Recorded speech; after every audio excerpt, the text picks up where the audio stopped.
फिर से रिवीजन करवाएंगे। तो भारतीय राज्य व्यवस्था यानी पॉलिटी 1992 से 2023 तक का अभी तक जो 41 सालों में पूछे गए सभी क्वेश्चन का इस तरह इसमें जानने की कोशिश करेंगे। एग्जाम में से देख करके जरूर जाइएगा, खासकर बीपीएससी टीआरई 3 के लिए जो री एग्जामिनेशन है आपका 10 से 12 जून, और स्टेट के एग्जामिनेशन जो लोग देने जा रहे हैं जिनका पॉलिटी सब्जेक्ट है वो भी इसको पूरा कंप्लीट देखिएगा। जो भी एग्जामिनेशन है बिहार में, बिहार एसएससी हो या बीपीएससी 70 का है, इस सारे जगह लाइन यानी कि एमसीक्यू में आपका काफ़ी फायदा होगा। चलिए सीधे टाइम ना वेस्ट करते हुए आपके क्वेश्चन आंसर पर चलते हैं। जो लोग भी ज्वाइन करते जाइएगा अपने अपने व्हाट्सएप और टेलीग्राम ग्रुप में शेयर कर दीजिएगा इस वीडियो को, ताकि उन सभी लोगों को फायदा हो सके। कोडिशन से स्टार्ट करते हैं। आज आपका 27 तारीख है। जिंदगी के हर मोड़ में हमें वही करना चाहिए जो हमारा दिल हमसे कहे, यानी जो भी आपका दिल कहता है, क्योंकि जो दिमाग कहता है वो मजबूरी होता है। यानी दिमाग जो है आपको पता है प्लस माइनस करता है, हिसाब किताब लगाता है, वो कैलकुलेट करके बताएगा, और जो दिल कहता है वो मंजूरी होता है, वो आपको दिल को संतुष्टि होता है, हाँ ये करना चाहिए। इस तरह से आपको जो भी कभी भी संशय होता है कि ये सब्जेक्ट पढ़ें या फिर कौन सा कैरियर चूज करें, या कहीं भी कोई डाउट होता है तो अपने दिल की एक आवाज़ सुनिए। तो दिल की आवाज़ सिंपल भाषा में कैसे कहा जाए तो लगेगा हाँ किसी को कुछ पता नहीं है, लेकिन हाँ हो जाएगा। इस एग्जामिनेशन को हम अगर देने जाते हैं तो नो डाउट्स प्रॉब्लम होगी, सब्जेक्ट का नहीं नॉलेज है, फिर भी एक अंदर से आवाज़ आएगी कि मेरा सिलेक्शन हो जाएगा, इसमें हम अच्छा कर सकते हैं, कर पाएंगे, ये सारी चीज़ें हैं। चलिए सीधे टाइम ना वेस्ट करते हुए आपका क्वेश्चन आंसर पर चलते हैं। क्वेश्चन आंसर पर चलते हैं। कितना आप लोग इसमें विश्वास करते हैं दिल और दिमाग पर, आप जरूर बताइएगा, अपने अपने विचार यहाँ पर प्रकट कीजिएगा। चलिए अभी आपका लाइव ये इस तरह से आपका सभी लोगों को दिखाई देगा। जितने भी लोग कनेक्टेड हो पाएंगे वो अपना चैनल को सब्सक्राइब करके लाइक करके शेयर कर दीजिएगा अपने अपने फ्रेंड्स फैमिली सभी जगह। 1 सेकंड का टाइम दीजिएगा।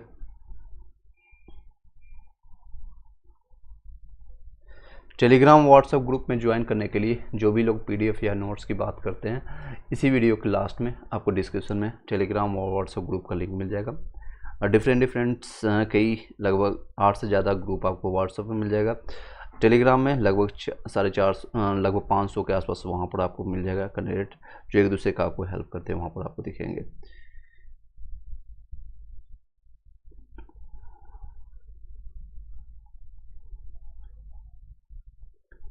चलिए बताइएगा। पहला क्वेश्चन है, संविधान को 26 जनवरी को दिन लागू का निर्णय लिया गया, इसलिए क्यों लिया गया था 26 जनवरी को ही दिन? क्योंकि आप लोगों को पता है ऑलरेडी, भली बात ही आप लोगों ने पढ़ा होगा SCERT NCERT जो आपको नोट्स भी रहा है या फिर आपने सेल्फ स्टडी के दौरान आपको जो जानकारी प्राप्त हुआ होगा, तो इसके विकल्प समकक्ष है। आपके पहला विकल्प है, कांग्रेस ने इस तिथि को 1930 को स्वतंत्रता दिवस के रूप में मनाया था। आपको पता है कि पूर्ण स्वराज की मांग किए थे नेहरू जी, जवाहरलाल नेहरू ने, और 26 जनवरी को ही फर्स्ट टाइम इन्होंने स्वतंत्रता दिवस मनाया था। इसीलिए 26 नवंबर को 1949 को संविधान बनने के बावजूद भी इनको वेट किया गया 2-3 महीने के बाद, यानी कि फिर 26 जनवरी 1950 से ये हम लोग मनाने संविधान दिवस के रूप में मनाने का निर्णय लिया गया था। क्योंकि कांग्रेस ने इस तिथि को 1930 में स्वतंत्रता दिवस के रूप में मनाया था। इसका विश्लेषण देखें, बाकी ऑप्शन से हमें कोई मतलब नहीं है, क्योंकि इस तिथि को 1942 में भारत छोड़ो आंदोलन को शुभारंभ हुआ, ऐसा कुछ नहीं है। उसमें 8 अगस्त को स्टार्ट हुआ था। यह शुभ दिन था, ऐसा कुछ नहीं है, और उपयुक्त में से कोई नहीं दे सकते हैं। 2011 में ये क्वेश्चन पूछे गए थे। भारतीय राष्ट्रीय कांग्रेस के लाहौर अधिवेशन आपको पता है दिसंबर में हुआ था 1929 में। कंबल चादर मैंने स्टार्टिंग में मॉडर्न हिस्ट्री अच्छे से पढ़ाया था, यानी ठंड के टाइम में यहाँ पर हुआ था, और उन्हें वहीं पर पूर्ण स्वराज की उन्होंने घोषणा की थी, और तो फिर पूर्ण स्वराज की घोषणा की थी। 26 जनवरी 1930 को स्वतंत्रता दिवस के रूप में मनाए जाने का संकल्प लिया गया, और आज़ादी के पूर्व 26 जनवरी को स्वतंत्रता दिवस के रूप में मनाया जाता रहा है। परंतु भारत जो है 15 अगस्त 1947 को स्वतंत्र हो गया। एक दिन पहले यानी 14 अगस्त 1947 को अपना नल्ला पाकिस्तान भी आज़ाद हुआ था। वो बोल रहा था मुझे पहले कर दो।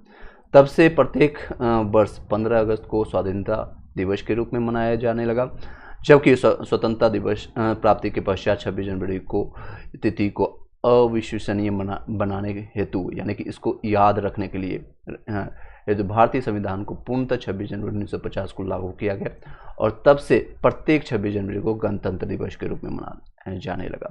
आई होप कि क्लियर हो पाया होगा, और इसके एक्सप्लेनेशन में काफ़ी फ़ायदा है, इसको ज़रूर आप सुनिएगा जो भी हम बताते हैं, और इस सीरीज को कंटिन्यू किया जाए। और आपके 50 लगभग आपको 45 दिन का एग्जामिनेशन अभी से है, तो इसको कंटिन्यू किया जाए या नहीं किया जाए, जरूर कमेंट बॉक्स में बताइएगा। और किस तरह स्तर पर आपको ये सीरीज, क्योंकि ऑलरेडी मैंने प्रीवियस टाइम सब कुछ ऑलमोस्ट कंप्लीट किया था, आप उसका प्लेलिस्ट में भी जा करके देख सकते हैं।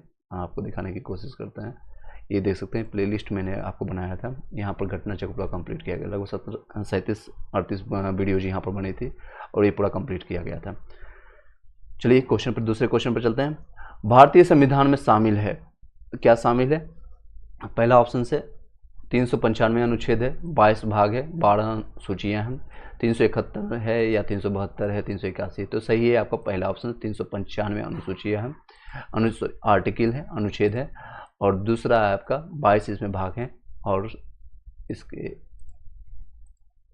22 इसमें भाग हैं, उसके बाद आपके हैं 12 सूचियाँ हैं। इसको विस्तार से देखते हैं। भारतीय संविधान में लगभग 450 से अधिक अनुच्छेद है, परंतु ये सभी मूल अनुच्छेदों के साथ उपखंड यानी को, खो, गो, यानी जैसे 19A, 19B इस तरह से आता है आदि के रूप में जुड़े हुए हैं। टोटल 450 से अधिक है।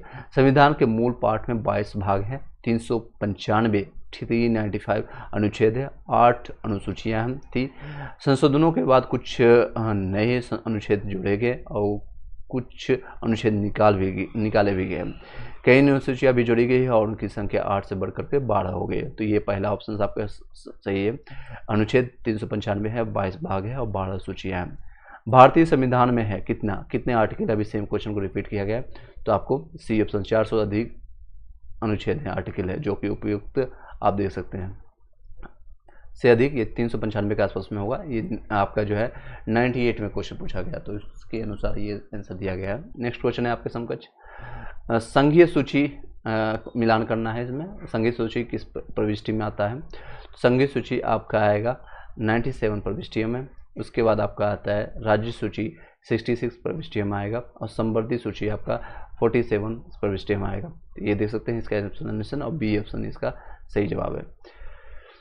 संघीय सूची जो आपके 97 प्रविष्टि आता है, वर्तमान में गणना के अनुसार 98 है, और राज्य सूची है जो कि 66, इसमें वर्तमान में गणना में 59 है। तो वर्तमान आप याद रखिएगा, और ये 2016 का रिसेंटली एग्जामिनेशन में पीडी में पूछा गया था। संवर्ती सूची में प्रविष्टियाँ हैं 47 और वर्तमान में 52 है। इसमें 5 का इजाफा हुआ और इसमें 7 का लॉस हुआ है, इसमें 1 का लॉस हुआ है। ठीक है, नेक्स्ट है निम्न शब्दों पर विचार करना है। नेक्स्ट क्वेश्चन आपके समकक्ष है, बताइएगा। समाजवादी, प्रजातांत्रिक, सार्वभौमिक, धर्मनिरपेक्ष, सही शब्दों का विचार अनुसार क्रम दीजिए। इसका सही जो क्रम है आपका CA यानी सार्वभौमिक है, उसके बाद आपका समाजवादी है, उसके बाद आपका आता है धर्मनिरपेक्ष, लास्ट में आता है प्रजातांत्रिक। इसको सही क्रम में सब विचार अनुसार इस तरह से कर सकते हैं। भारतीय संविधान के प्रस्तावना में भारत को एक सार्वभौम यानी कि सार्वभौम यानी सभी लोग के लिए सार्वभौम, समाजवादी, धर्मनिरपेक्ष और प्रजातांत्रिक गणतंत्र के रूप में घोषित किया गया है। उल्लेखनीय है भारतीय संविधान में पंथ निरपेक्ष शब्द का उल्लेख किया गया है, ना कि धर्मनिरपेक्ष का। ठीक है, पंथ निरपेक्ष। नेक्स्ट क्वेश्चन बताइएगा, 6 नंबर क्वेश्चन है, भारतीय संविधान की प्रस्तावना में समाजवादी शब्द किस संशोधन के तहत जोड़ा गया था? तो इसको आपको जोड़ा गया था 42वां संविधान संशोधन के तहत, इसमें जोड़ा गया था। देख सकते हैं यहाँ पर एक्सप्लेनेशन। 42वां संविधान संशोधन 1976 द्वारा भारतीय संविधान की प्रस्तावना में समाजवादी, पंथ निरपेक्ष और अखंडता शब्द जोड़ा गया था। नेक्स्ट क्वेश्चन है, एक नया राज्य बनाने में संवैधानिक संशोधन के लिए कैसा बहुमत चाहिए? एक नया राज्य बनाने के लिए संवैधानिक संशोधन के लिए कैसा बहुमत चाहिए? तो साधारण बहुमत चाहिए, साधारण सा बहुमत चाहिए। 50% से ज़्यादा लाइए आप, इलेक्शंस के अब विजेता होते हैं और अपना सरकार बना सकते हैं। नए राज्यों में निर्माण में संशोधन हेतु 368, आपको पता है संशोधन के लिए कौन सा हम आर्टिकल यूज करते हैं? तो 368 यूज करते हैं, के तहत विशेष प्रक्रिया संविधान संशोधन प्रक्रिया अपनाई नहीं जाती है। संसद साधारण बहुमत से नए राज्यों का निर्माण कर सकती है। संविधान के अनुच्छेद 42 के अनुसार, यहाँ पर लिखा हुआ है के अनुसार इस प्रकार की विधि में अनुच्छेद 368 के प्रयोजनों के संविधान का संशोधन नहीं समझी जाती है। तो एक नए राज्य बनाने में संवैधानिक संशोधन का एक कैसा बहुमत चाहिए, तो साधारण चाहिए, पहला ऑप्शन सही है। नेक्स्ट क्वेश्चन है आपका 8 नंबर क्वेश्चन, उन मौलिक अधिकारों का चयन करें जो भारतीय नागरिकों को प्राप्त है परंतु गैर नागरिकों को नहीं है। तो आपका भाषण एवं व्यक्ति का स्वतंत्रता, कानून के समता, अल्पसंख्यकों के अधिकार, या फिर आपका जीवन स्वतंत्रता का संरक्षण। तो कौन सा सही है? इसमें आपका ऑप्शन ए सही है, फर्स्ट और थर्ड ऑप्शन सही है। यानी उन मौलिक अधिकारों का चयन करें जो भारतीय नागरिकों को प्राप्त है परंतु गैर नागरिकों को नहीं है। पहला भाषण में व्यक्ति की स्वतंत्रता, दूसरा है अल्पसंख्यकों को अधिकार, अल्पसंख्यकों का अधिकार। भारतीय संविधान के भाग 3 में वर्णित मौलिक अधिकार अनुच्छेद 19 भाषण एवं व्यक्ति की स्वतंत्रता और अनुच्छेद 29 यानी 29 अल्पसंख्यकों वर्गों के हितों का संरक्षण भारतीय नागरिकों को प्राप्त है, यह गैर नागरिकों यानी विदेशियों को प्राप्त नहीं है। तो किसके तहत हम जो भी फ्रीडम ऑफ स्पीच की बात करते हैं या फिर कोई भी आप बात करते हैं जहाँ भी आप रख सकते हैं बातों को, ये आपका अनुच्छेद 19 के तहत आपको मिला हुआ भाषण का यानी अभिव्यक्ति की स्वतंत्रता, और अनुच्छेद 29 जो बताता है अल्पसंख्यक वर्गों के SC ST जो आपका वर्ग हैं उसको संरक्षण के लिए भारतीय नागरिकों में संविधान में किया गया। आई होप कि क्लियर किया गया। फिर से एक बार रिपीट कर देते हैं ताकि आपको याद हो। कई क्वेश्चन है इसमें गलत भी दिया गया है तो उसको भी हम जानेंगे। उन मौलिक अधिकारों का चयन करें जो भारतीय नागरिकों को प्राप्त है परंतु गैर भारतीयों को नहीं, गैर नागरिकों को नहीं, यानी कि विदेशी लोगों को नहीं प्राप्त है। भाषण में अभिव्यक्ति की स्वतंत्रता इंडियन को प्राप्त है यानी कि जो भारत के निवासी हैं। कानून के समता ऐसा कुछ नहीं है। अल्पसंख्यकों के अधिकार ये भारतीयों को प्राप्त है लेकिन विदेशियों को नहीं है। जीवन एवं स्वतंत्रता का संरक्षण दोनों को प्राप्त है इसमें, तो ये इसमें दोनों को प्राप्त है। कानून के समानता भी ये दोनों को प्राप्त है, बट ये सिर्फ और सिर्फ ये दो जो फर्स्ट और थर्ड है स्वतंत्रता यानी भाषण अभिव्यक्ति फ्रीडम ऑफ स्पीच जिसको कहते हैं, दूसरा है अल्पसंख्यकों के अधिकार, ये सिर्फ इंडियन को प्राप्त है इसलिए। नेक्स्ट क्वेश्चन है आपके समकक्ष, उच्चतम न्यायालय की व्यवस्था अनुसार निजी भवनों के ऊपर राष्ट्रीय झंडे को फहराना खाली जगह के तहत हर नागरिकों का मौलिक अधिकार है। ये किसके तहत आपको ये मौलिक अधिकार दिया गया, कौन से अनुच्छेद के तहत है? तो इसका सही जवाब आपका आएगा सेकेंड 19A के तहत। फ्रीडम जितने भी आपके 19 अनुच्छेद के अंतर्गत आता है तो इसके तहत आप 19A के तहत यानी 19 को कहिए या फिर A कहिए 1 कहिए, उच्चतम न्यायालय की व्यवस्था के अनुसार निजी भवनों के ऊपर, यहाँ पे मान लीजिए आपने एक भवन बना लिया, आप कल के डेट में फाइनेंशियली आप स्ट्रॉन्ग है, एक भवन बना लिया आपने और इस भवन के तहत आप अपने झंडे लगाने के लिए तो आपको कौन सा अधिकार और कौन सा संविधान अनुच्छेद आपको देता है इजाज़त, तो ये है आपका अनुच्छेद 1 के तहत आप कर सकते हैं 19A के तहत। उच्चतम न्यायालय की व्यवस्था के अनुसार निजी भवनों के ऊपर राष्ट्रीय झंडा को फहराना अनुच्छेद 19A या 19(1)A के तहत हर नागरिक का मौलिक अधिकार है। आपको कोई भी इसमें कोई संशय नहीं है होना चाहिए, कोई दिक्कत नहीं होना चाहिए, और इसमें आपको कानून कभी भी आपको दखल अंदाजी या फिर कोई भी दिक्कत नहीं करेगी। नेक्स्ट क्वेश्चन है आपके, भारतीय संविधान में संशोधन करके शिक्षा का अधिकार कब जोड़ा गया है? संशोधन करके आपको कब जोड़ा गया है इसमें? आपके ऑप्शन से 1 अप्रैल 2010 को, 1 अगस्त 2010 को, 1 अगस्त 2010 को, या 1 अक्टूबर 2010 या 1 दिसंबर 2010 को। तो भारतीय संविधान में संशोधन करके शिक्षा का अधिकार कब जोड़ा गया यानी शिक्षा अधिकार आपका बन जाता है, ये आपका है अनुच्छेद 1 अप्रैल 2010 को ये जोड़ा गया। और इस तरह से याद भी कर सकते हैं, अभी अप्रैल का महीना है, सेकेंड चीज़ आपका फाइनेंशियली ईयर स्टार्ट होता था 1 अप्रैल से, 1/2010 से आपका शिक्षा का अधिकार जोड़ा गया है। आपको याद रखने में कोई संशय नहीं होना चाहिए। 86वें संविधान संशोधन 2002 के अभी संविधान के भाग 3 में नया अनुच्छेद 21 को जोड़ा गया है, जिसके अनुसार राज्य के यानी 6 से लेकर के 14 साल आयु के सभी बालकों को निःशुल्क और अनिवार्य शिक्षा की व्यवस्था करेगा। इस अनुक्रम में शिक्षा का अधिकार नियम 2009 संसद द्वारा पारित किया गया, जो कि 1 अप्रैल 2010 से लागू किया हुआ है। ठीक है, याद रहेगा 1 अप्रैल फाइनेंशियली स्टार्ट होता है, 2010 से ये लागू किया गया है शिक्षा का अधिकार। नेक्स्ट क्वेश्चन है आपके 11 और ये 2003 में क्वेश्चन पूछा गया।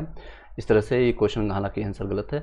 निम्न में से कौन सा एक मानव अधिकार भारतीय संविधान के अंतर्गत मौलिक अधिकार भी है? सूचना का अधिकार, काम का अधिकार, शिक्षा का अधिकार, मकान का अधिकार। तो कौन सा आपका है मौलिक अधिकार के तहत आता है? तो भारतीय संविधान के अनुच्छेद 1 के अनुसार सभी नागरिकों को वाक्य यानी कि फ्रीडम ऑफ स्पीच यानी अभिव्यक्ति का स्वतंत्रता का अधिकार प्राप्त है। सूचना का अधिकार भारतीय अभिव्यक्ति के अधिकार में निहित है।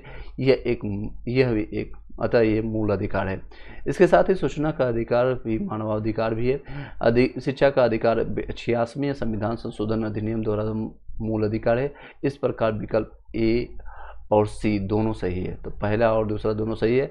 अभी आप लोग को पता है कि बीपीएससी टीआरई 3 में 5 ऑप्शन मिलता है, तो वो एक से अधिक वाले ऑप्शन इसमें ई आप लगा सकते हैं। सूचना का अधिकार और शिक्षा का अधिकार ये आपको मौलिक अधिकार के तहत आता है। नेक्स्ट है आपका 12 नंबर क्वेश्चन। भारतीय संविधान के भाग 4 दिए गए निर्देशित सिद्धांतों में निम्नलिखित में से कौन सा सूचीबद्ध है? तो ऑप्शन से समान कार्य के लिए समान वेतन, समान नागरिक संहिता, छोटे परिवार का मापदंड, ऐसा कुछ भी नहीं है। यह प्राथमिक स्तर पर मातृभाषा में शिक्षा, ऐसा भी कुछ नहीं है। तो भारतीय संविधान 4 में यानी भाग 4 में दिए गए निर्देशित सिद्धांतों में निम्नलिखित में कौन सा सूचीबद्ध है? तो समान कार्य के लिए समान वेतन मिलना चाहिए, यह है। समान नागरिक संहिता भी है। तो पहला, फर्स्ट और सेकेंड ये आपका बी ऑप्शन सही हो जाएगा। तो देख सकते हैं ये आपका 60 से लेकर 62 प्री में 2016 में क्वेश्चन पूछा गया था। भारतीय संविधान के पिछले 41 साल का हम क्वेश्चन करवाने जा रहे हैं। तो कोई भी क्वेश्चन रिपीट होती है, पीछे का क्वेश्चन और ज़्यादा रिपीट होने की संभावना रहती है। भारतीय संविधान के भाग 4 में दिए गए निर्देशित सिद्धांतों में अनुच्छेद 39 यानी 39 में घो में यानी कि डी की बात करेंगे, समान कार्य के लिए समान वेतन। अनुच्छेद 44 में नागरिकों के लिए समान नागरिक संहिता सूचीबद्ध है, जबकि अनुच्छेद 350 को प्राथमिक स्तर पर मातृभाषा में शिक्षा देने का विशेष निर्देश देता है। हालांकि ये भाग 4 में उल्लेखित नहीं है, इसका प्रभाव भी निर्देशित तत्व भी जैसा ही है, परंतु ये राज्य द्वारा वादाकारी नहीं है। चलिए नेक्स्ट क्वेश्चन पर बताइएगा। भारत के संविधान में मौलिक कर्तव्य किस संविधान संशोधन द्वारा जोड़ा गया है? मौलिक संविधान संशोधन आपका 42वें संविधान संशोधन के द्वारा जोड़ा गया। देखिए क्वेश्चन रिपीट हुआ है आपका, 2001 में भी पूछा गया, 2008 में भी पूछा गया। तो ये आपका रिपीट होता है। भारत के नागरिकों मूल अधिकारों का विवरण संविधान के भाग 4 को में अनुच्छेद 51 को के तहत दिया गया है और 42वें संविधान संशोधन 1976 द्वारा जोड़ा गया था। तो इस तरह से याद रखिएगा। नेक्स्ट है आपका, भारत के राष्ट्रपति अपनी शक्तियों का प्रयोग करते हैं, कहाँ करते हैं? सीधे या अथवा अपने अधीनस्थ अधिकारियों द्वारा, मंत्रियों द्वारा, प्रधानमंत्री द्वारा, मंत्रिमंडल द्वारा, ये उपयुक्त में से एक से अधिक या इनमें से कोई नहीं। ये स्टार्ट हो गया यहाँ पर से। तो सही जवाब है सीधे और अपने अधीनस्थ अधिकारियों द्वारा राष्ट्रपति अपनी शक्तियों का प्रयोग करते हैं। भारतीय संविधान के अनुसार भारत का राष्ट्रपति जो बनता है अनुच्छेद 52 के तहत बनता है, जिसमें से संघ की कार्यपालिका शक्ति निहित होगी और इसका प्रयोग संविधान के अनुसार स्वयं एवं अपने अधीनस्थ अधिकारियों के द्वारा करेगा, जो कि आपका अनुच्छेद 53(1) में वर्णन किया गया है। नेक्स्ट है आपका 15 नंबर क्वेश्चन बताइएगा। यदि राष्ट्रपति उपराष्ट्रपति का पद खाली हो तो भारत के राष्ट्रपति के पद को कौन करता है? राष्ट्रपति का पद पर कौन होता है? तो कौन होता है आपका? तो भारत का उच्च मुख्य न्यायाधीश होता है। भारत का मुख्य न्यायाधीश आपका होता है जब राष्ट्रपति और उपराष्ट्रपति दोनों नहीं होते। ये रिपीटेड क्वेश्चन है इसलिए मैं ज़्यादा इस तरह विस्तार से बता रहे हैं। अनुच्छेद 65 के अनुसार यदि मृत्यु, त्यागपत्र या हटाने जाने की स्थिति में राष्ट्रपति का पद रिक्त हो तो पदभार का उपराष्ट्रपति को संभालना पड़ेगा। यदि किन्हीं कारणों से उपराष्ट्रपति भी उपलब्ध नहीं हो, कहीं चले गए या फिर वो भी बीमार है या फिर मृत्यु प्राप्त हो गया या त्याग दे दिए उन्होंने, रिजाइन दे दिए, तो उस स्थिति में उच्च न्यायालय का मुख्य न्यायाधीश जो होता है या उनके ना रहने पर भी उसी उच्च न्यायालय का वरिष्ठतम न्यायाधीश जो उसमें उपलब्ध है राष्ट्रपति के कृत्यों यानी कामों को संपादित करेगा। राष्ट्रपति अधिकार अधिनियम 1969 के जिसमें आता है presidential discharge of functions bill 1969 के तहत ये चार्जेज में है, ठीक है, याद रखिएगा, ESB भी याद रखिएगा। किसके तहत ये है? तो president discharge of functions bill 1969 के तहत। नेक्स्ट है श्रीमती प्रतिभा पाटिल भारतीय गणराज्य के राष्ट्रपति के रूप में क्रम है, उनका कौन सा क्रम रहा है? तो 12वां क्रम था। उसके बाद ये 2008 का क्वेश्चन था इसलिए, और ये पहली महिला राष्ट्रपति भी रह चुकी हैं। 19 जुलाई 2007 को भारतीय गणराज्य के 13वें राष्ट्रपति चुनाव संपन्न हुए थे। 25 जुलाई 2007 को प्रतिभा देवी सिंह पाटिल को व्यक्ति अनुसार देश के 12वें राष्ट्रपति के रूप में शपथ ग्रहण किया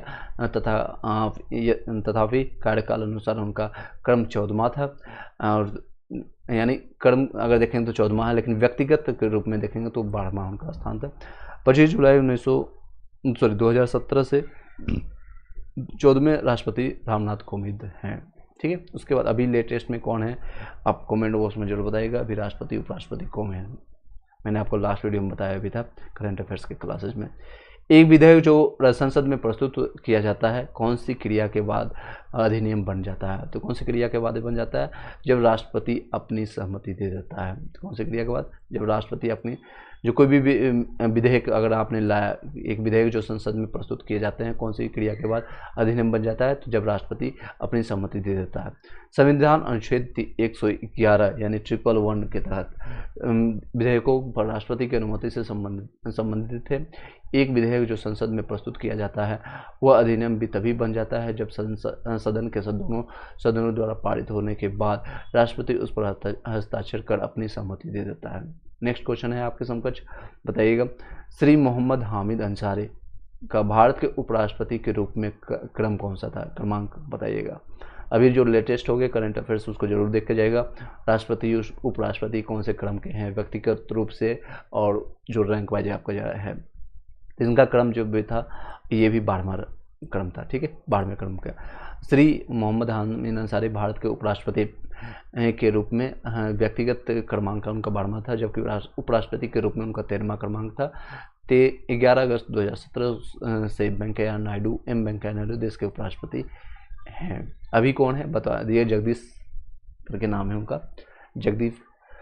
नेक्स्ट है राष्ट्रीय सुरक्षा समिति का प्रधान कौन होता है? राष्ट्रीय सुरक्षा जो भी है समिति का प्रधान होता है प्रधानमंत्री। ठीक है, प्रधानमंत्री राष्ट्रीय सुरक्षा समिति का प्रधान या अध्यक्ष प्रधानमंत्री होता है।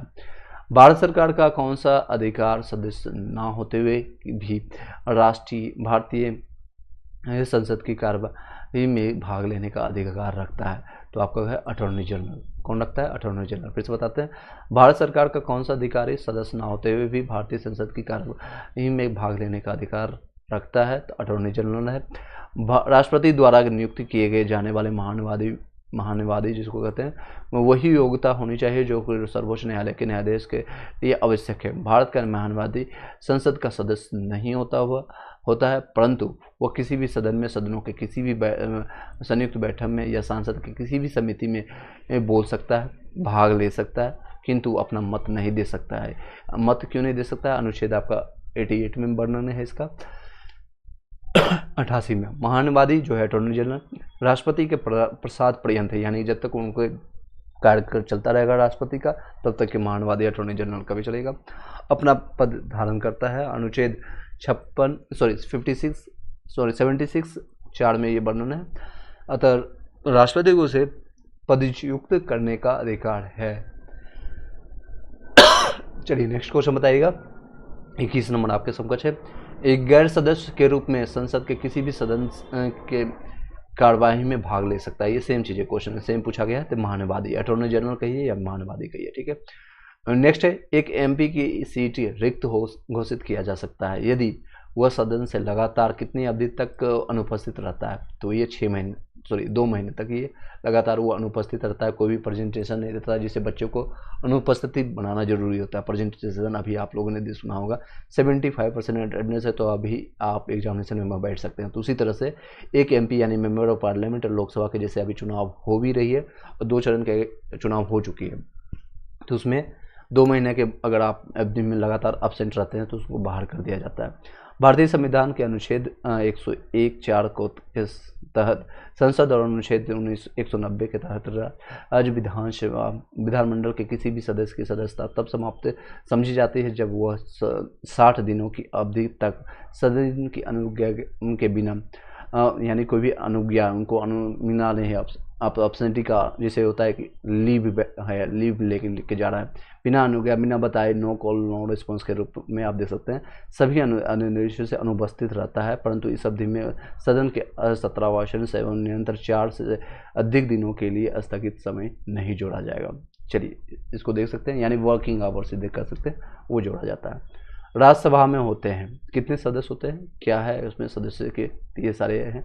इसमें आपका आएगा राज्यसभा में 250 सदस्य होते हैं, जिनमें से 12 जो सदस्य होते हैं भारत के राष्ट्रपति द्वारा मनोनीत किए जाते हैं।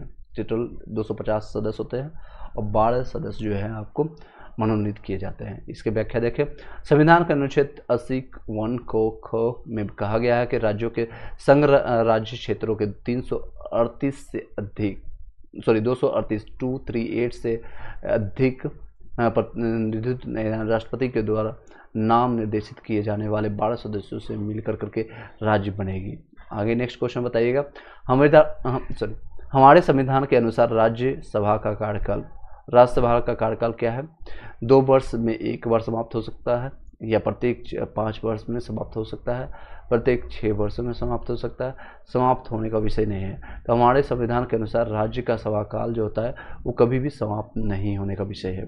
तो ये देख सकते हैं अनुच्छेद 83(1) में इसमें के अनुसार राज्यसभा का विघटन नहीं होगा। ये एक अस्थायी सदस्य है। अस्थायी याद रखने के लिए राज्य रो से स्टार्ट है, यहाँ सो से यहाँ से देख सकते हैं। तो राज्य जो है अस्थायी सदन है, और एक अस्थायी सदस्य कौन सा है कमेंट बॉक्स में बताइएगा। इसके 1/3 यानी कि 1 तिहाई सदस्य प्रत्येक 2 वर्ष की समाप्ति पर निवृत्त हो जाते हैं, यानी सेना जिसको कहते हैं रिटायरमेंट।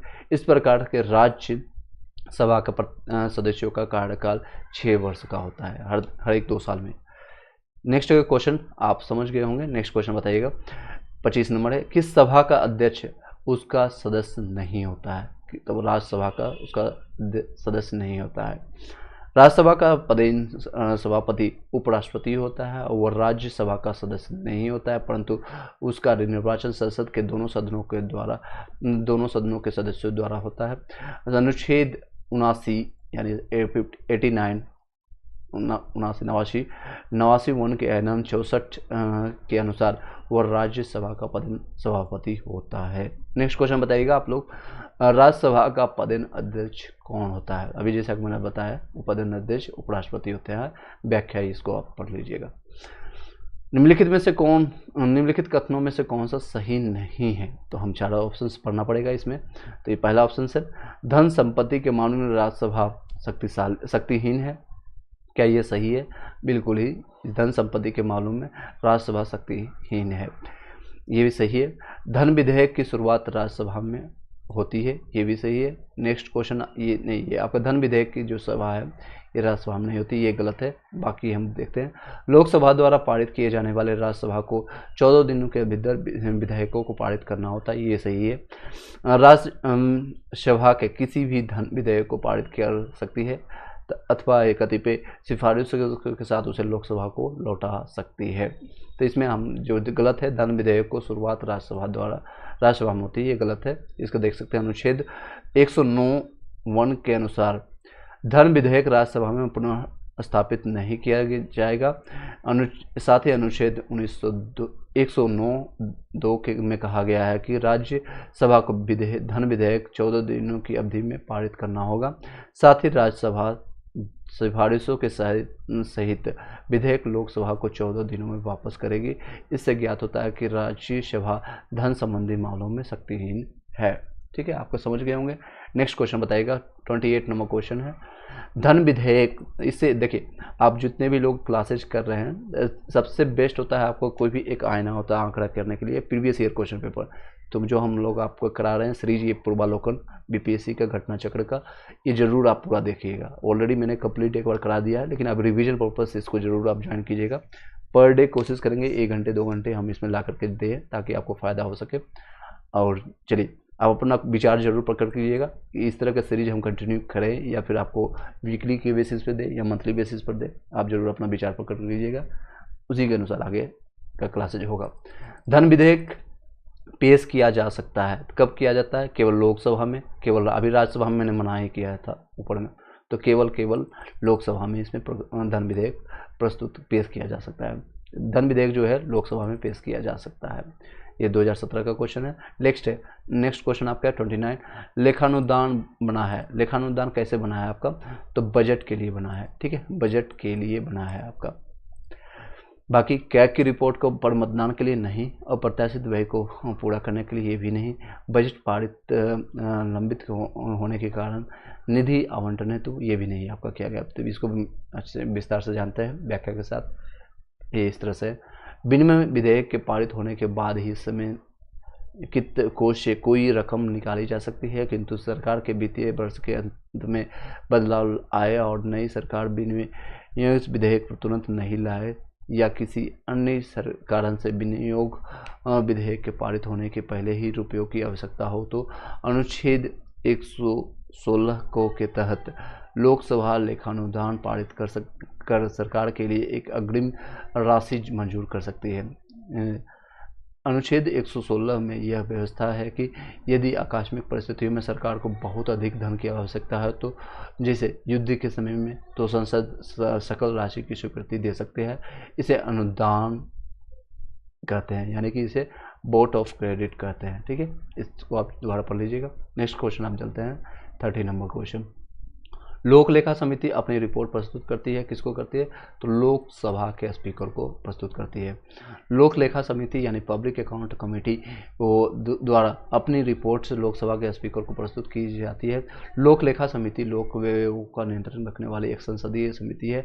इसमें लोकसभा के 15 और राज्यसभा के 7 सदस्यों समेत कुल 22 सदस्य होते हैं। इसका मुख्य उद्देश्य जो होता है, इसका उद्देश्य होता है लोक व्यय के दुरुपयोग और अनियमितता के सदनों के समक्ष उजागर करना होता है। यह उन लोक प्राधिकारियों के विरुद्ध कार्यवाही की सिफारिश करती है जो व्यय के दुरुपयोग हेतु उत्तरदायी पाए जाते हैं। समिति नियंत्रण लोक महालेखा परीक्षक की रिपोर्ट के आधार मान करके लोक व्ययों का परीक्षण किया जाता है, प्रति परीक्षण करती है। सामान्यतः विपक्ष के लोकसभा सदस्य को इसका अध्यक्ष नियुक्त किए जाने की प्रथा जो की गई है, कब से? यानी जब भी इसका अध्यक्ष जो होगा विपक्ष के कोई होंगे।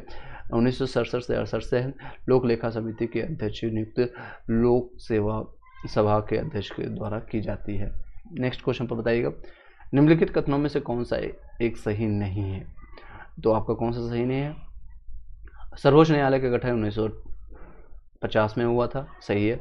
सर्वोच्च न्यायालय देश के उच्चतम अदालत है जिसमें अपील की जाती है, बिल्कुल सही है।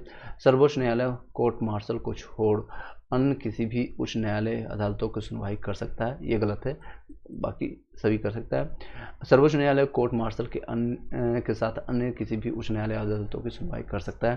तो इसका सही जवाब है आपका सी। इसमें नहीं पूछा गया था, जरूर ध्यान दीजिएगा, नहीं पर आप विस्तार से।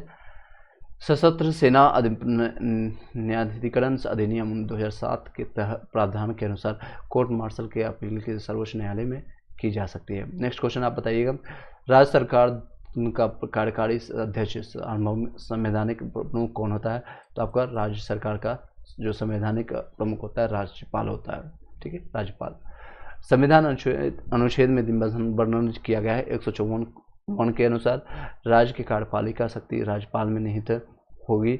इसका प्रयोग वह इस संविधान के अनुसार स्वयं या अपने अधीनस्थ अधिकारियों द्वारा करेगा। नेक्स्ट है, एक उच्च न्यायालय या न्यायाधीश अपना त्याग पत्र संबोधित करता है, किसको संबोधित करता है? तो राष्ट्रपति को संबोधित करता है, यानी राष्ट्रपति को देता है। जैसे आप लेटर लिखते हैं तो किसको लिखते हैं? प्रिंसिपल को, जिसको भी संबोधित करके लिखते हैं। इसी तरह से उच्च न्यायालय का न्यायाधीश अपने पद में की शपथ लेने के बाद 62 वर्ष की आयु तक अपने पद का कार्यरत रहता है, यानी कि सेना इसका रिटायरमेंट एज है 62 वर्ष। इससे पूर्व वह राष्ट्रपति को संबोधित कर अपने हस्ताक्षर युक्त यानी पत्र द्वारा अपना पद त्याग कर सकता है। 217 वन के साथ ही उसे सिद्ध कदाचार यानी असमर्थता के आधार पर संसद के दोनों सदनों द्वारा अलग अलग अपने कुल बहुमत से जो उपस्थित या मतदान करने वाले सदस्यों को 2/3 द्वारा पारित प्रस्ताव से राष्ट्रपति के पद मुक्त किया जा सकता है। ठीक है, इसके अनुसार इसको पद मुक्त किया जा सकता है। नेक्स्ट क्वेश्चन बताइएगा, भारत में चलित न्यायालय यानी जो है आपका चलित न्यायालय के मतलब है कि मोबाइल कोर्ट, इसका मानसूत्र है कौन सा है? तो डॉक्टर APJ अब्दुल कलाम इनके मानसूत्र हैं, मानस सूत्र हैं। 4 अगस्त 2007 को हरियाणा के मेवात जिले में स्थित पुन्हाना में देश की पहली मोबाइल सघन अदालत का उद्घाटन किया गया। इस का शुभारंभ भारत के तत्कालीन मुख्य न्यायाधीश KG बालकृष्णन ने किया।